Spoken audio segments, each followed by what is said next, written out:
Good morning everyone. નમસ્કાર વિદ્યાર્થી મિત્રો.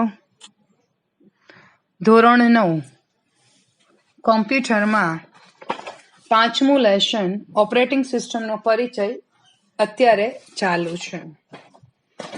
ઓપરેટિંગ સિસ્ટમનો પરિચય જે લેસન ચાલુ છે એમાં આજનું આ સેશન આપણે સલામતી પૂરી પાડવી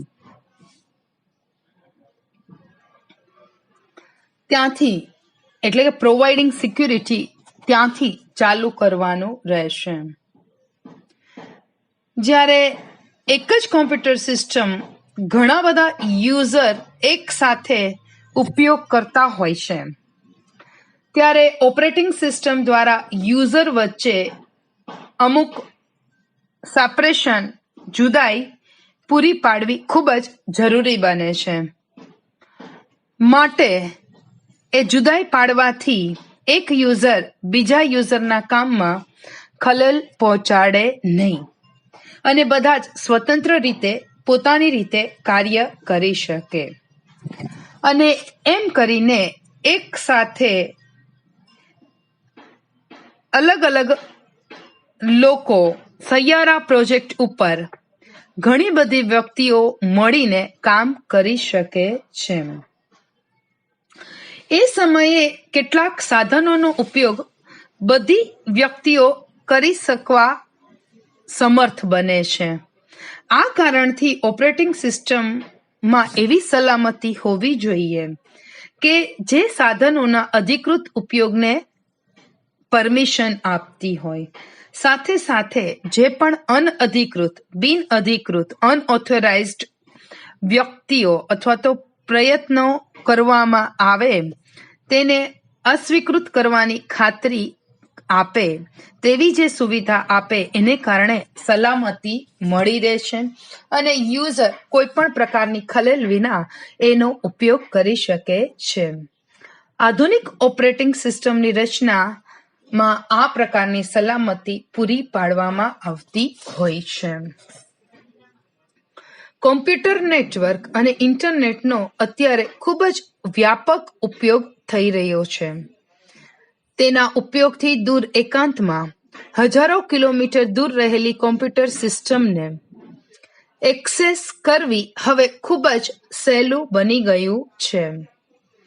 કોઈ એવી સંસ્થાઓ હોય કે જેને વિશ્વભરમાં અનેક કાર્યાલયો હોય અથવા તો સેલ્સમેન અને મેનેજરો કે જેને ખૂબ જ મુસાફરી કરવા છતાં ઓફિસ કોમ્પ્યુટર જે છે એ એક્સેસ કરવાની જરૂરિયાત ઊભી થતી હોય તેવી વ્યક્તિઓ માટે આ પ્રકારની ઓપરેટિંગ સિસ્ટમ ખૂબ જ સારી પુરવાર થાય છે.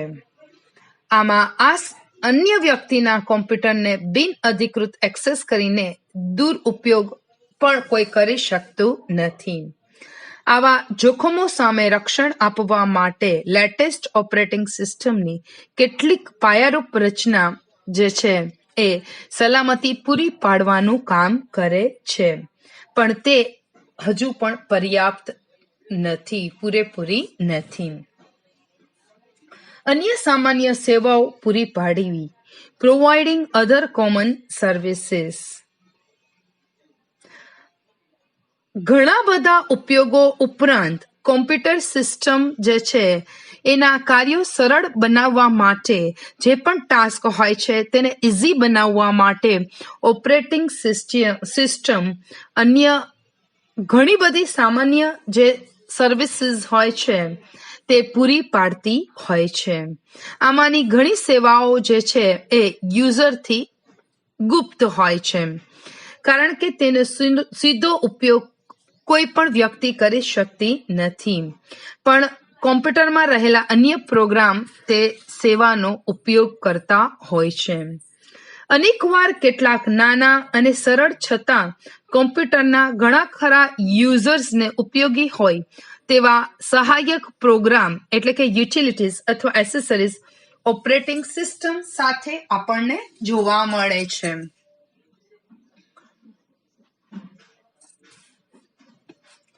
કોમ્પ્યુટર ઉપર જે પણ માહિતીનો સંગ્રહ કરવામાં આવે છે તે એક્સપ્લોરર કરવા માટેની યુટિલિટી ફાઇલ બ્રાઉઝર, શાબ્દિક માહિતીમાં સુધારા કરવા માટેનું ટેક્સ્ટ એડિટર, કેલ્ક્યુલેટર, ચિત્રોને જોવા અને સુધારવા માટેનો પ્રોગ્રામ, ઓડિયો અને વિડિયો પ્લે કરવા માટેના પ્રોગ્રામ, ઇન્ટરનેટ ઉપર સર્ફ કરવા માટેનું વેબ બ્રાઉઝર વગેરેનો સામાન્ય સેવામાં સમાવેશ થતો હોય છે.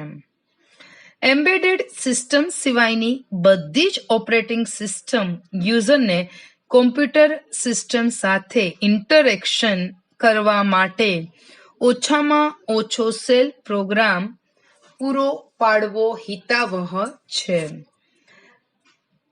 ઓપરેટિંગ સિસ્ટમ જે છે તેનો આ અનિવાર્ય ભાગ નથી, પણ વધારાની ફેસિલિટીઝ તરીકે ઉપલબ્ધ કેટલીક યુટિલિટી સાથે મોટાભાગની ઓપરેટિંગ સિસ્ટમ જોવા મળે છે. ખાસ કરીને નિઃશુલ્ક મળતી કેટલીક ઓપરેટિંગ સિસ્ટમ રહેઠાણ, શૈક્ષણિક સંસ્થા અને કાર્યાલય જેવી ભિન્ન ભિન્ન પરિસ્થિતિના રોજિંદા કામ માટેના બહોળા અવકાશવાળા કોમ્પ્રિહેન્સિવ સોફ્ટવેર સાથે આપણને જોવા મળે છે. ઓપરેટિંગ સિસ્ટમના લાક્ષણિક ઘટકો, typical components of an operating system. અહીં આપણે જોવાનું રહેશે કે ઓપરેટિંગ સિસ્ટમ સાથે કયા ઘટકોનો ઉપયોગ થાય છે, તેની આસપાસની સંપૂર્ણ પરિસ્થિતિ જે છે એ આપણે ટૂંકમાં જોશું. ઓપરેટિંગ સિસ્ટમના અભ્યાસને ધ્યાનમાં રાખીને કોમ્પ્યુટર સિસ્ટમના કાર્યોને સહેલાઈથી સમજી શકાય તેવું સ્તરવાળું લેયર્ડ ચિત્ર જે છે એ તમારા પાઠ્યપુસ્તકમાં આપેલું છે. એ આકૃતિ 5.1 આપેલ છે, જે તમારે જોવાનું રહેશે. અહીં ઓપરેટિંગ સિસ્ટમના સંદર્ભમાં જે આકૃતિ 5.1 જોવા મળે છે તેમાં યુઝર, તેની નીચે સેલ, પ્રોગ્રામ, એની નીચે કર્નલ. હવે એમાં નીચે ડિવાઇસ ડ્રાઈવર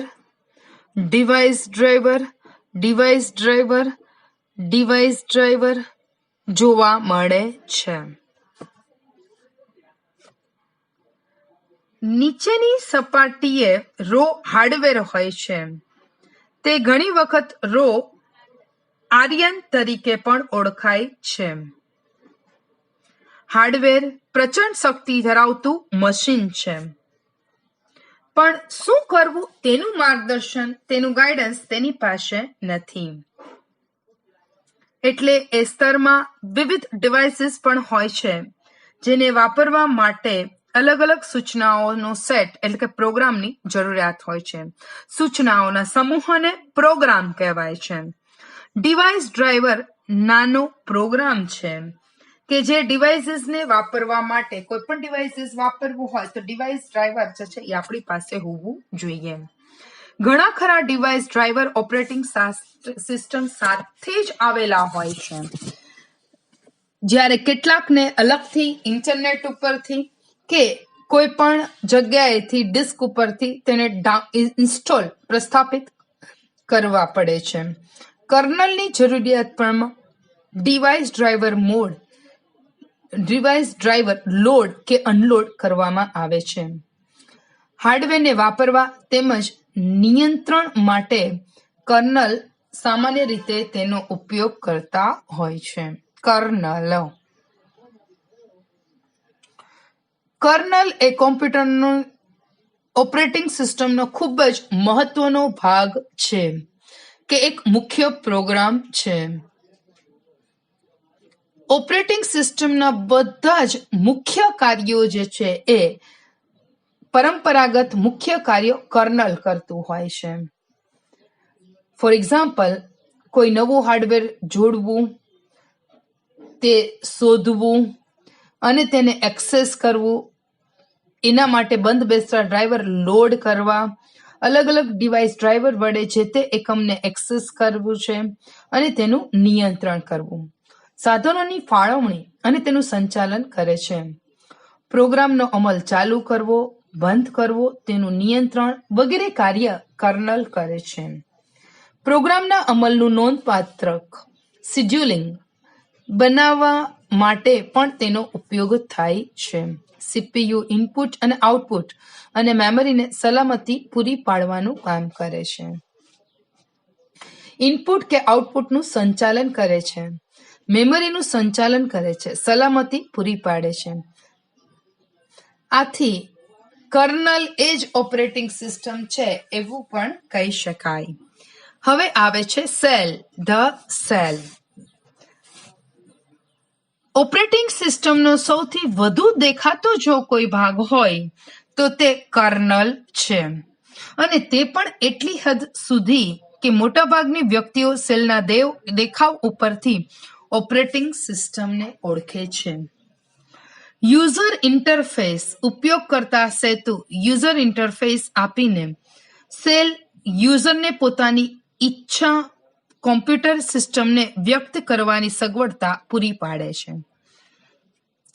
યુઝર ઇન્ટરફેસ બે પ્રકારના હોય છે, એક CLI અને બીજું GUI.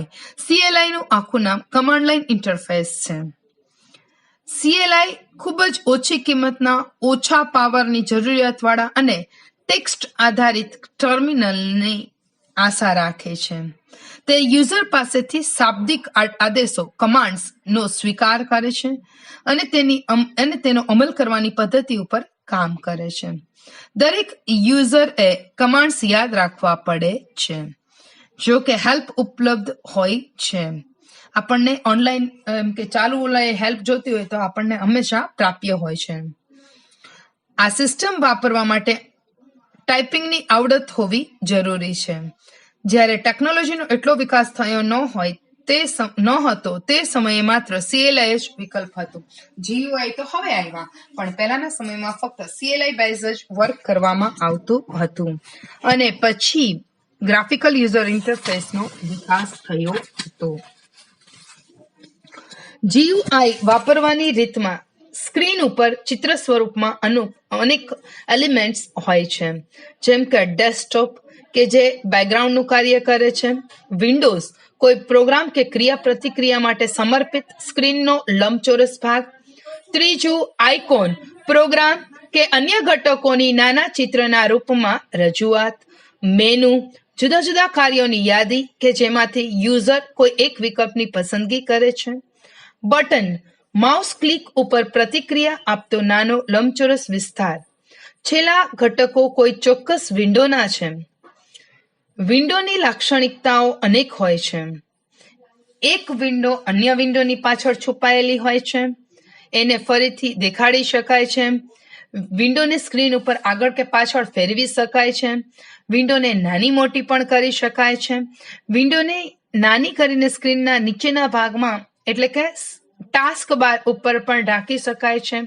આખા સ્ક્રીનના કદની મોટી પણ કરી શકાય છે. કીબોર્ડ સિવાય ઇનપુટ માટે માઉસ કે ટ્રેકપેડ વાપરીને પણ માઉસ પોઇન્ટરને સ્ક્રીન ઉપર ખસેડી શકાય છે. માઉસ ઉપર સામાન્ય રીતે 1 થી 3 બટન જોવા મળે છે, જેને ક્લિક કરી શકાય છે. તે ઉપરાંત સ્ક્રોલ વ્હીલ અને સ્ક્રોલ એરિયા પણ જોવા મળે છે. હવે આવે છે file system. Operating system secondary storage ને ફાઇલ સિસ્ટમનો ઇન્ટરફેસ પૂરો પાડે છે. ફાઇલ સિસ્ટમનો ખ્યાલ એ સામાન્ય રીતે આપણે જે ઓફિસમાં ફાઇલો જોઈએ છે, કેબિનેટમાં ફાઇલો હોય છે, તેના ઉપર જ આધારિત છે, પણ એમાં થોડાક ફેરફારો જોવા મળે છે. ફાઇલ સિસ્ટમ 2 પ્રકારના ઓબ્જેક્ટનો સમાવેશ કરે છે, એક ફાઇલ અને બીજું ડિરેક્ટરી. કોઈ પણ માહિતીના સમૂહોને ફાઇલ કહેવાય અને ફાઇલના સમૂહોને ડિરેક્ટરી કહેવાય છે. ડિરેક્ટરીને ફોલ્ડર તરીકે પણ ઓળખવામાં આવે છે. કોમ્પ્યુટર ઉપર ડેટા સ્ટોરેજનો પ્રાથમિક એકમ ફાઇલ છે. જ્યારે વ્યક્તિ ડેટાનો સંગ્રહ કરવા ઈચ્છે તો તે ફાઇલ સિસ્ટમની કોઈ ફાઇલમાં જાય છે. ફાઇલ તેના નામથી ઓળખાય છે. જે એબ્સોલ્યુટ એડ્રેસથી યાદ રાખવું પણ સહેલું બને છે. ડિસ્કમાં જો ફાઇલ ખૂબ જ વધારે પ્રમાણમાં હોય તો તેને મેનેજ કરવા માટે ડિરેક્ટરીનો ઉપયોગ થાય છે. ડિરેક્ટરીને આપણે બેગ સાથે સરખાવી શકીએ અને ફાઇલોને આપણી બુક સાથે સરખાવી શકીએ. એટલે ઘણી બધી ફાઇલો ડિરેક્ટરીમાં સમાવેશ કરી શકાય છે. ડિરેક્ટરીમાં સબ ડિરેક્ટરી પણ જોવા મળે છે. એક ડિરેક્ટરીની અંદર બીજી ડિરેક્ટરીનો સમાવેશ કરવામાં આવે તેને નેસ્ટિંગ કહેવાય છે.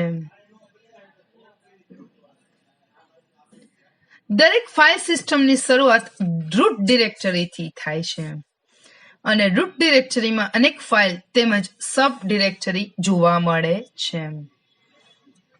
એકની અંદર બીજી ડિરેક્ટરી હોય અને અનેક લેવલ સુધી આપણને એમ જોવા મળે છે.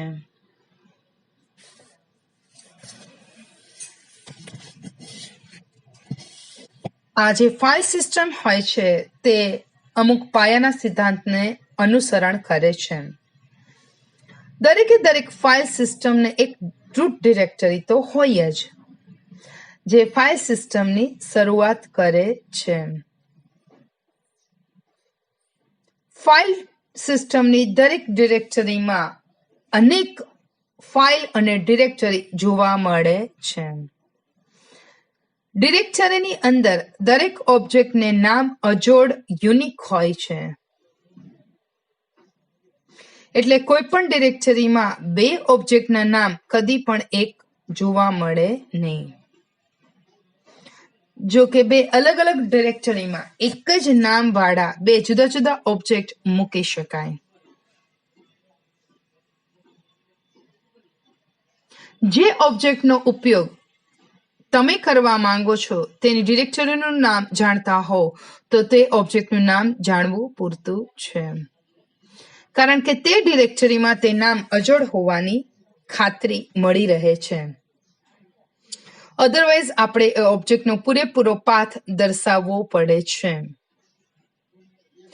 એટલે કે આપણે રૂટ ડિરેક્ટરીમાંથી શરૂઆત કરીએ તે પછી તેમાં સબ ડિરેક્ટરી અને તેની અંદર સબ ડિરેક્ટરીની અંદર આપણને ફાઇલ જોવા મળે છે. આ દરેક ભાગને એક વિશિષ્ટ અક્ષર વડે જુદા પાડવામાં આવે છે.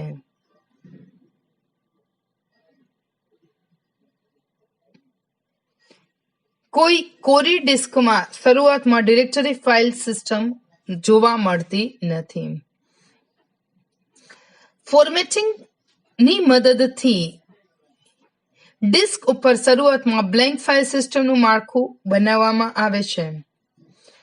જો કોઈ અગાઉથી ફોર્મેટ કરેલી ફાઇલ સિસ્ટમવાળી ડિસ્કને ફોર્મેટ કરવામાં આવે તો હયાત ફાઇલ સિસ્ટમનો નાશ થયેલ જોવા મળે છે અને તેની જગ્યાએ નવી બ્લેન્ક ફાઇલ સિસ્ટમ સ્થાન લે છે. હાર્ડ ડિસ્ક જેવી અન્ય પ્રકારની ડિસ્કમાં અનેક પાર્ટીશન જોવા મળે છે.